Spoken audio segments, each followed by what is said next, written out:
नमस्ते एवरीवन। तो आज मैं बात करने वाली हूँ how to crack CAT with only free resources.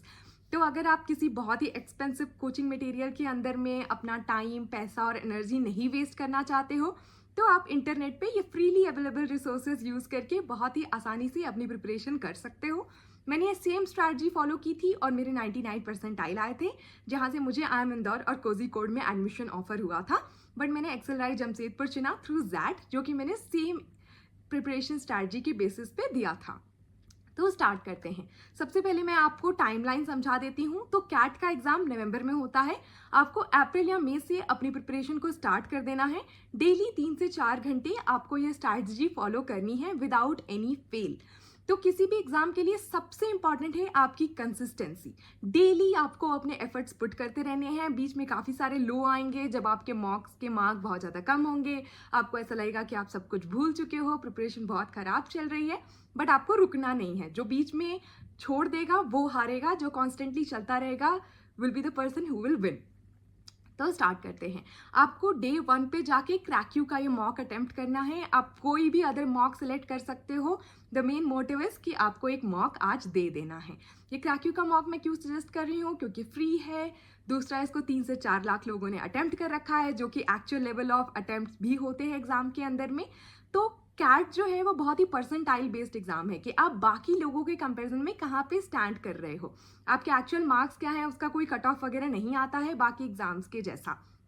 तीसरा, लेवल ऑफ क्वेश्चंस बहुत अच्छे हैं, बिल्कुल एक्चुअल पेपर में जैसे आते हैं उसको मैच करते हैं। बहुत ही टफ क्वेश्चन बना के लोगों को डरा देने की स्ट्रैटेजी नहीं है यहाँ पे, इसलिए आई पर्सनली प्रेफर दिस। तो आपने ये पेपर दे दिया है। अब मैं पहले ही दिन आपको पेपर देने के लिए क्यों बोल रही हूँ? क्योंकि कैट जो है वो बहुत ही स्पेशलाइज्ड एग्जाम नहीं है। इसके अंदर में कोई फिजिक्स के बहुत ही डीप फॉर्मूलाज या फिर बायोलॉजी के कोई क्वेश्चन ऐसे नहीं आने वाले हैं। 3 सेक्शंस होते हैं। पहला जो है वो DILR है, data interpretation and logical reasoning. दूसरा जो है वो VARC है, verbal ability and reading comprehension. और तीसरा जो है वो है क्वांट यानी कि मैथ्स। तो ये तीनों एलिमेंट्री लेवल 10वीं तक आपने पढ़ाई की है उतने लेवल के ही आते हैं, इसलिए आप जाके आज मॉक अटेम्प्ट कर सकते हो। लेट्स से कि आपके 50 परसेंटाइल आए हैं टोटल। अब आपको एनालाइज करना है कि आप कहाँ पे क्वेश्चन नहीं कर पा रहे हो। ऐसे कौन से टॉपिक्स हैं इंग्लिश के अंदर में, क्या आपसे RC नहीं बन पा रहा है, या फिर DILR के अंदर में आपको कौन से डेटा इंटरप्रिटेशन वाले क्वेश्चंस नहीं बन पा रहे हैं, मैथ्स के अंदर में आपका कौन सा टॉपिक वीक है। अब आपको मैं इसके लिए रिसोर्सेज बताऊंगी कि कहाँ से आपको प्रैक्टिस करना है। तो मैथ्स के लिए आप ये रोधा एजुकेशन की ट्यूटोरियल को ब्लाइंडली फॉलो कर सकते हो। This is by far the best resource that I have found.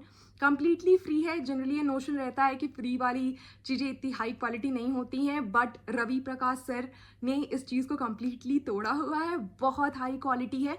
अब आपको क्या करना है कि आपने जो पेपर दिया उसमें से आपने टॉपिक आइडेंटिफाई किया कि लेट्स से कि मेरे अलजेब्रा के क्वेश्चन गलत हो गए, तो आपको ये प्लेलिस्ट में से जाके अलजेब्रा के टॉपिक्स देखने हैं केवल। लेट्स से 2-3 वीडियोस हैं अलजेब्रा के, मैंने वो देख लिए।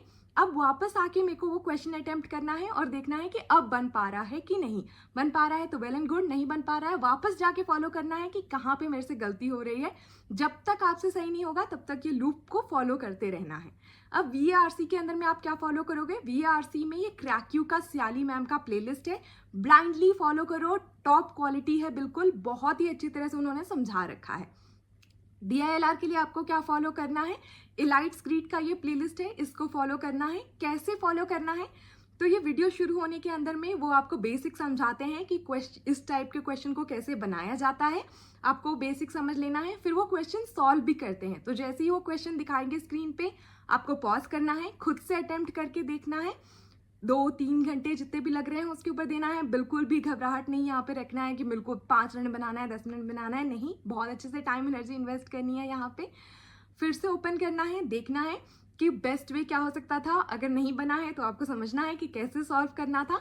फिर से लास्ट में वापस जाना है और फिर से वो क्वेश्चन अटेम्प्ट करना है in the best possible way जैसा उन्होंने समझाया है। इस प्रकार से आपको समझना है।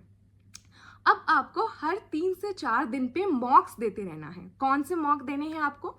तो आपको क्रैक्यू पे प्रीवियस ईयर के सारे पेपर फ्री में मॉक फॉर्मेट में मिल जाते हैं। आपको ये ही पेपर देने हैं, पिछले 10 साल के आप दे सकते हो, 15 साल के दे सकते हो, उतना सफिशिएंट है। तो हर 3 से 4 दिन में या फिर 1 हफ्ते में आपको पहले दिन मैंने एक मॉक दिया है, फिर मैंने 3 से 4 दिन ये प्लेलिस्ट वगैरह फॉलो की और जिस हिसाब से मैंने बताया उस हिसाब से प्रिपरेशन किया। वापस जाके फिर मैंने मॉक दिया और मैंने देखा कि जो टॉपिक्स मैंने कवर किए थे उसके क्वेश्चन अब मुझे सही से बन पा रहे हैं कि नहीं। और ग्रेजुअली आपको अपना प्रोग्रेशन देखना है कि अगर आज 50 परसेंटाइल है तो कल मेरी 52 परसेंटाइल आनी चाहिए, परसों मेरी 56 परसेंटाइल आनी चाहिए। तो this is the way that you should follow. इसके अलावा भी अगर आप कोई और मॉक देना चाहते हो तो आप क्रैक्यू का ये मॉक बाय कर सकते हो या फिर टेक्स्ट बुक से दे सकते हो, ऑलिव बोर्ड से दे सकते हो। काफ़ी सारे लोग टाइम और IMS के मॉक्स फॉलो करते हैं, बट मुझे पर्सनली वो थोड़ा tougher than the actual level of exam लगता है, जिस वजह से बच्चे डर जाते हैं, इसलिए मैंने उसको नहीं लिया था। But it's very popular among the CAT aspirants, तो आप वो ट्राई आउट कर सकते हो। अगर इससे भी ज़्यादा आपको प्रिपरेशन की ज़रूरत पड़ रही है तो आप ये रिसोर्सेज फॉलो कर सकते हो। इंग्लिश के लिए आप GMAT 360 पे जाके, ये जो वेबसाइट है मैं उसको डिस्क्रिप्शन बॉक्स में भी अटैच कर दूंगी सारे लिंक्स, आप वहाँ से जाके जो RCs हैं, डेली 2-3 RC अगर आप प्रैक्टिस कर रहे हो then it's more than sufficient. अब DILR के लिए आपको क्या फॉलो करना है, बोधी प्रेप का ये वेबसाइट है, यहाँ पे बहुत ही अच्छे क्वालिटी के DILR सेट्स हैं। उन्होंने क्लासीफाई कर रखा है इजी, मॉडरेट, डिफिकल्ट, तो आप उस हिसाब से अपनी प्रिपरेशन को बढ़ा सकते हो कि पहले इजी से शुरू किया, फिर मॉडरेट किया, फिर टफ किया। डेली 2-3 DILR आपको फॉलो करने हैं, इतना सफिशियंट है आपके लिए।